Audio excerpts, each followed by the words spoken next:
Good evening. Sydney Airport's traffic control crisis was just metres from becoming an aviation disaster, with a second near miss on the tarmac putting almost 200 lives in danger. This time a cabin crew member was injured when a pilot slammed on the brakes to avoid a collision. Tonight the Transport Minister is putting the tower operator on notice. The view from a plane window, a first-class seat to a terrifyingly close call. Only by chance that we got the last minute that we were able to stop.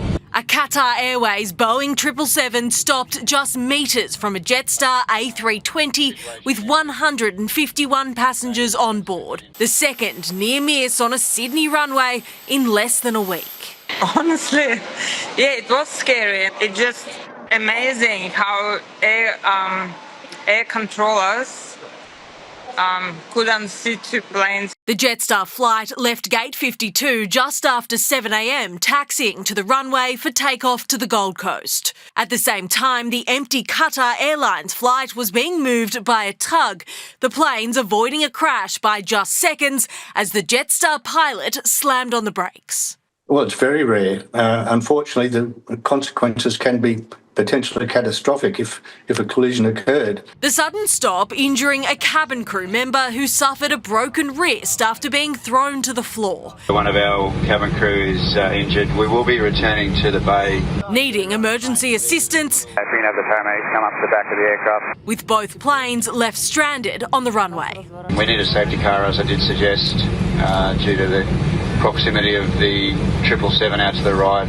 The towing mechanism on the tug was damaged, but the Jetstar pilot told passengers it was the tug operator who ignored instructions from air traffic control. They said they didn't follow instructions. We were told to hold short, and we were focusing on crossing a runway. The investigation now said to be led by the Australian Transport Safety Bureau. What were the instructions given? Were those instructions sufficiently understood? With instructions given by air traffic control critical to the inquiry. We'll go into air traffic control. There's a lot of recorded information that'll be very valuable to us as well. This second near miss capping off a horror week for Sydney Airport. On Wednesday, it was revealed two Qantas planes nearly collided the week before. Then days of delays, planes queued waiting to be cleared for takeoff after staff shortages inside Air Traffic Control Tower impacted more than 150 flights over the weekend. The chronic shortage of air traffic controllers once again under the microscope.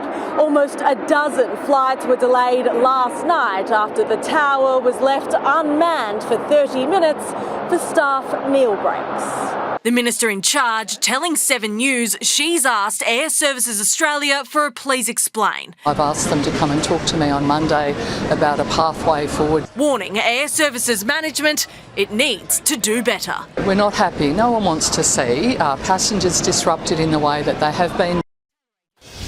Let's go live now to Taylor Aiken at the airport. Taylor, have more flights been impacted today? Well, Mark, after days of chaos, thankfully there are minimal delays here at Sydney Airport, though Sunday night is typically a quieter day for air travel.